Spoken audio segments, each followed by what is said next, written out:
पालघर जिल्हाधिकारी कार्यालयाच्या समोर मनसेतर्फे एक आंदोलन घेण्यात आलेलं आहे।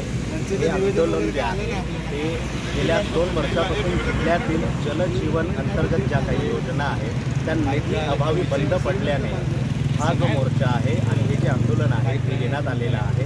त्या मोर्चाचे जे संघटक आहेत त्यांच्याशी आपण जरा बातचीत करणार आहोत आणि या मोर्चाचं नेमकं कारण काय आहे, काय नेमक्या मागण्या आहेत हे आपण यातून जाणून घेणार आहोत। काय सांगाल, कशासाठी आपण हे उपोषण इथे घेतलेलं आहे, हे आंदोलन इथे छेडलेलं आहे?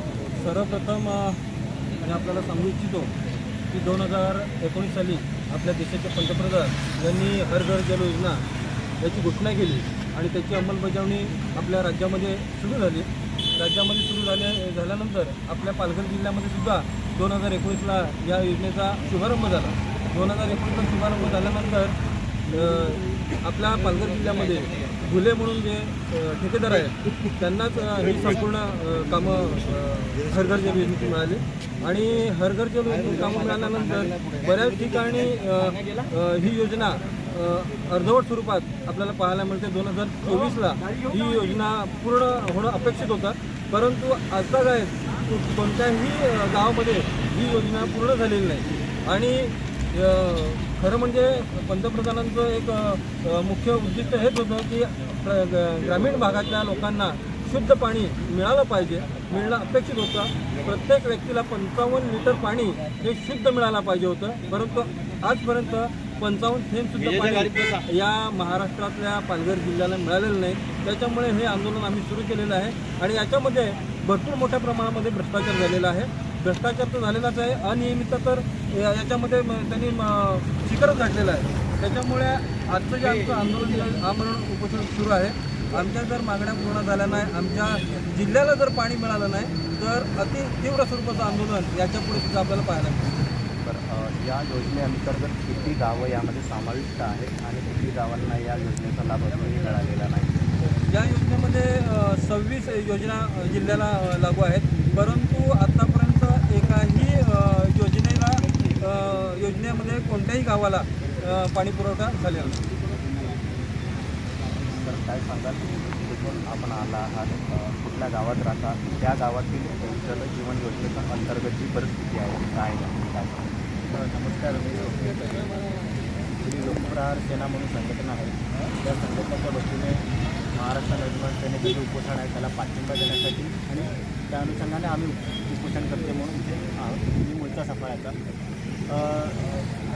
आपल्या देशाला 80 वर्षे पूर्ण झाली जवळपास स्वातंत्र्य, तरीसुद्धा महाराष्ट्रातल्या पालघर जिल्हा जो आदिवासी बहुल जिल्हा आहे त्या जिल्ह्याला पाण्यासाठी वणवण फिरावं लागते आणि पाणी घरात पोचत नाही। अशी परिस्थिती असताना शासन एखादी स्कीम काढते, स्कीमची अंमलबजावणी एक टेंटेटिव्ह पिरियडमध्ये झालेली अपेक्षित असताना ती पूर्ण होत नाही, ही खूप मोठी शोकांतिक आहे।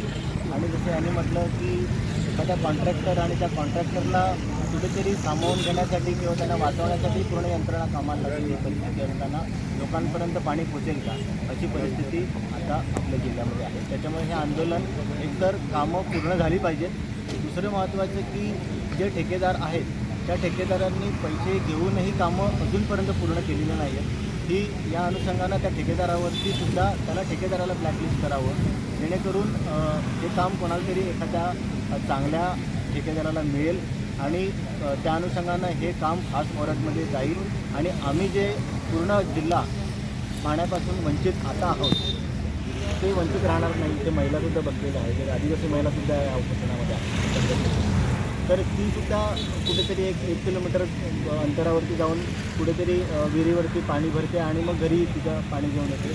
ही आजची जिल्ह्याची परिस्थिती आहे। आता थोड्या वेळापूर्वी अधिकारीसुद्धा येऊन बसले, त्यांनासुद्धा आम्ही म्हटलं की अशा पद्धतीने ह्या योजना झाल्या पाहिजे होत्या 2024 साली, पण 2026 उजाडते 2 वर्ष होऊनसुद्धा या योजनांचा अजूनही कुठेतरी पूर्णत्वाला देत नाही। हे पत्रक त्यांनी आम्हाला 9 तारखेला दिलं। याच्यामध्ये ते म्हणतात की एक योजना भौतिकदृष्ट्या पूर्ण आहे, म्हणजे ते त्यांचं नाकारते पण स्वतः सिद्ध करत आहे, हे तुम्ही लक्षात घ्या। त्याच्यामुळे आमची तर प्रामाणिक मागणी हीच आहे की एकतर हे काम फास्ट फॉरवर्डमध्ये झालं पाहिजे। हे नावाचे जे गृहस्थ कॉन्ट्रॅक्टर आहे त्यांना तुम्ही ब्लॅकलिस्ट केलं पाहिजे.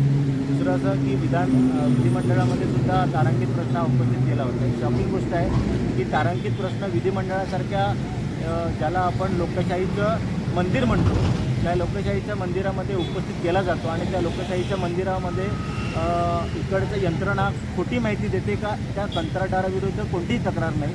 ही अत्यंत निंदनीय गोष्ट आहे आणि खेदाची बाब आहे आणि निषेधार्ह बाब आहे.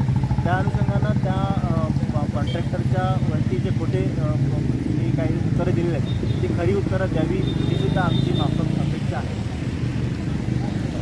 महिला म्हणून आपण या मोर्चामध्ये सहभागी आहात. काय सांगाल पाण्याच्या प्रश्नावर आपण आज इथे बसलेला आहात? काय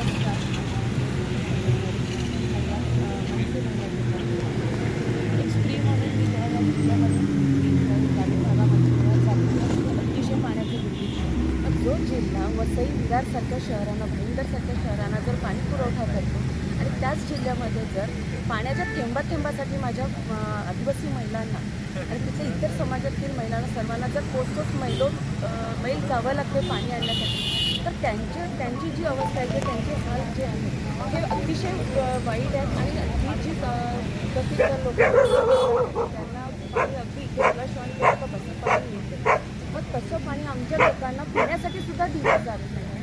तर मग पाणीचा हक्क मागणं हा आमच्या महिलांसाठी हक्कासाठी भांडणं हा आमचा हक्क नाही आहे का? ह्या जर तुम्ही योजना ज्या आणल्या गेल्या की जलजीवन मिशन अंतर्गत महाराष्ट्र जीवन प्राधिकरण जिल्हा परिषद अंतर्गत मार्फत जिल्ह्यात नळपाणी योजनांची कामाची त्याच्याने जो काही त्यांचा गुजबारा उठलेला आहे की त्या अपूर्ण असल्याच्याही ते मान्य करत नाहीत आणि त्यांच्याकडून त्या फक्त कागदावरती पूर्ण झालेल्या आहेत.